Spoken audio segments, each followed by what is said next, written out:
सादर नमस्कार, सादर जय जिनेंद्र। क्षमा ब्रेकिंग जैन न्यूज प्रतिदिन प्रातः, दोपहर एवं रात्रि में देश भर से संपूर्ण जैन समाज से संबंधित सही और सकारात्मक समाचारों के लिए देखना और सुनना न भूलें। साथ में आपसे विनम्र निवेदन है कि यदि आपने इस चैनल को सब्सक्राइब नहीं किया है तो कृपया अवश्य कीजिए और शेयर और लाइक करके धर्म प्रभावना में सहयोगी एवं सहभागी बनिए। जब संत शिरोमणि परम पूज्य जैन आचार्य श्री विद्यासागर जी महाराज के शिष्य पूज्य जैन मुनि श्री प्रवचन सागर जी महाराज को एक कुत्ते के काटने के कारण हो गया था रेबीज, फिर कैसे हुई उनकी समाधि पूर्वक संलेखना। सुनिए चंदेरी मध्य प्रदेश में विराजमान आचार्य श्री शिष्य पूज्य जैन मुनिश्री महासागर जी महाराज से संस्कार डालिए अपनी सांसों में पंच परमेष्ठी के नाम की। संस्कार डालिए अपने मनोभावों में पंच परमेष्ठी की उन भावनाओं की, उन मंत्र की। उंगलियों को संस्कार डालिए आप लोग ऐसे ऐसे।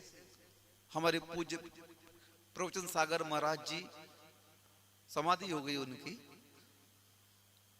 वो हमेशा उंगलियों से नमोकार मंत्र फेड़ा करते थे।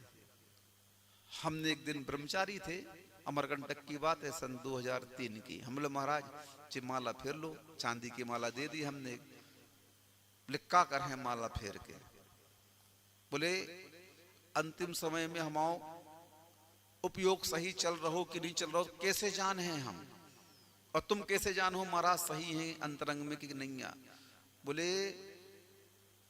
उंगलियों को संस्कार दो नमोकार मंत्र के। कैसे? इनको अभ्यस्त कराओ नमोकार मंत्र के, ऐसे ऐसे फेरते रहे उंगलियां। उन्होंने माला नहीं ली। हाँ, बोले इन उंगलियों को संस्कार दो। ये संस्कार अंत समय में आपको आपके अंतरंग भावों को प्रदर्शित करेंगे कि ये महाराज अंतरंग में कितने सजग हैं। और उसी चतुर्मास के बीच में उनको एक कुत्ते ने काट लिया, उपसर्ग हो गया महाराज के ऊपर, और उनको रेबीज हो गया। चातुर्मास के बाद उनका अलग से बिहार हुआ कटनी की ओर। गुरुदेव ने मुझे बुलाकर कहा आपको इनका बिहार कराना है। हम उनके बिहार में थे, और जैसे ही कटनी पहुंचे, कटनी के पहले उमरिया से वो सिम्टम्स आ गए। उनके अंतरंग रेबीज के सिम्टम्स आने से उनके पांव में झुंझुनी चढ़ने लगी। धर्म का महात्मा देखो, वो हमेशा 2 आहार उपवास करते थे चातुर्मास में। हम बहुत आहार कराने जाते थे उनके साथ में, और बहुत ही यानी हम लोगों के लिए हमेशा श्रावकाचार की शिक्षा देते। हर क्रियाओं को बड़ी बारीकी से बताते, ऐसा करो, इसमें दोष लगता है, इसमें ये लगता है। बहुत बारीकी से हम लोगों के लिए वो समझाते रहते थे, और धर्म का जो मुख्य लक्ष्य है वो बताते रहते थे। बहुत हम लोगों को शिक्षा दी उन्होंने। अब जैसे ये सिम्टम शुरू हो गए, बड़ी मुश्किल से कटनी तक पहुंच पाए। पूरा शरीर नीचे से शून्य होना प्रारंभ हो गया। डॉक्टर ने बोला 72 घंटे में इनका अवसान हो जाएगा। हमने तो स्पष्ट कह दिया। हमारे पूज्य निर्णय सागर महाराज जी उसमें साथ में थे उनके।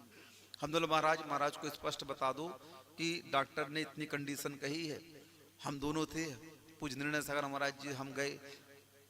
महाराज ने हंसा, थोड़ा सा बात की। बोले क्यों प्रवचन सागर जी, सर लिखने के लिए तैयार हो? बोले हाओ। दीक्षा क्यों ली हमने? सर लिखने के लिए ही तो लिए दीक्षा। बोले हाँ, अब आपका अंत समय आ रहा है। उन्हें स्पष्ट बताया। गुरुदेव की भी आज्ञा थी कि उनको धीरे से बता दिया जाए। बोले आपको रेबीज हो गया है, और उस रेबीज के कारण आपकी आयु मात्र डॉक्टर ने 72 घंटे की बताई, 3 दिन की बस, और उसके बाद में आपका अवसान हो जाएगा। बोले मुझे पता है, मेरे अंदर जो सिम्टम्स आ रहे हैं, उन्होंने खुद कहा कि मेरे पाँव में झुंझुनी चढ़ती जा रही है, और नीचे मेरा शून्य होता जा रहा है, और ये झुंझुनी ऊपर की ओर बढ़ रही है। मुझे पता है अंत में सब शून्य हो जाएगा। बोले आप चिंता नहीं करो, मैं तैयार हूँ समाधि के लिए। और उनने अपने उस संलेखना व्रत को अंगीकार किया। अंतिम के दिन उन्होंने उपवास ले लिया, और हम लोगों से कहा आज आप लोग जल्दी भोजन करके आ जाओ। हम लोग उस दिन सही में 9 बजे भोजन करके आ गए।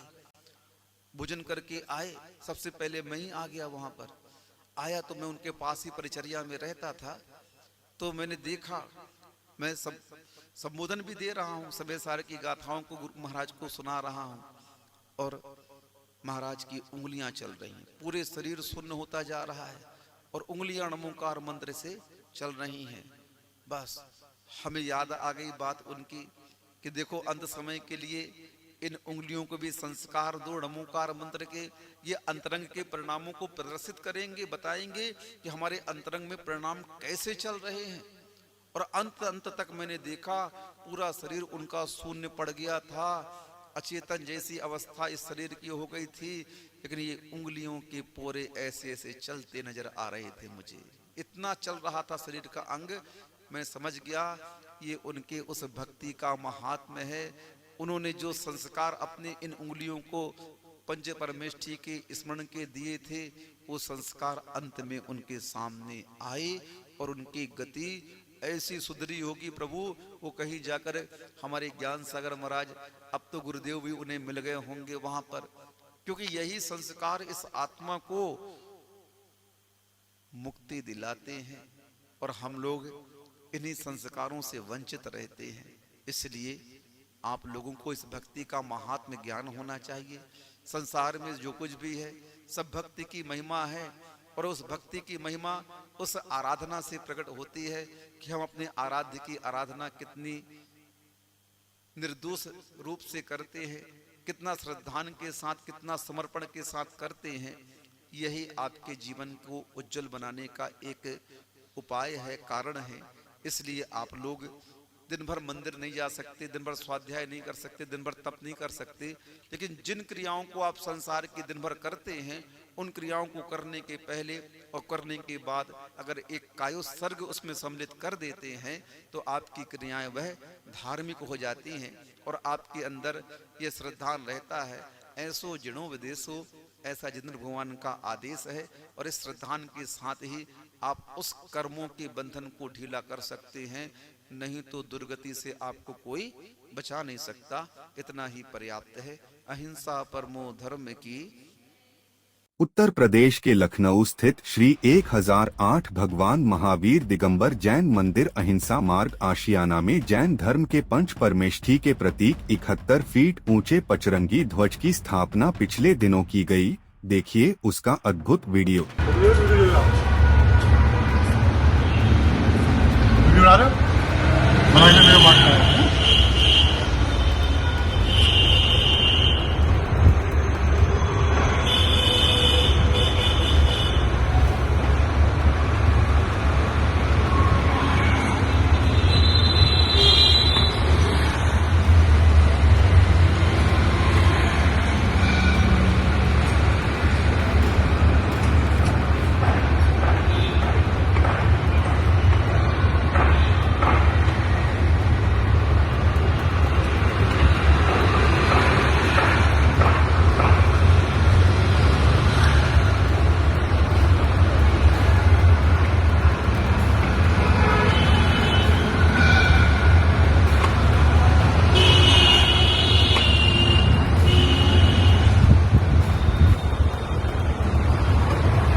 क्षमा breaking Jain news YouTube channel पर विज्ञापन देकर धर्म प्रभावना में बने सहभागी। विज्ञापन देने हेतु संपर्क कीजिए मोबाइल नंबर 9026900740 एवं समाचार एवं वीडियो भेजने हेतु WhatsApp number 9335236222। Kshama breaking Jain news YouTube channel देखने के लिए आपको बहुत बहुत धन्यवाद। सादर प्रणाम, सादर जय जिनेंद्र।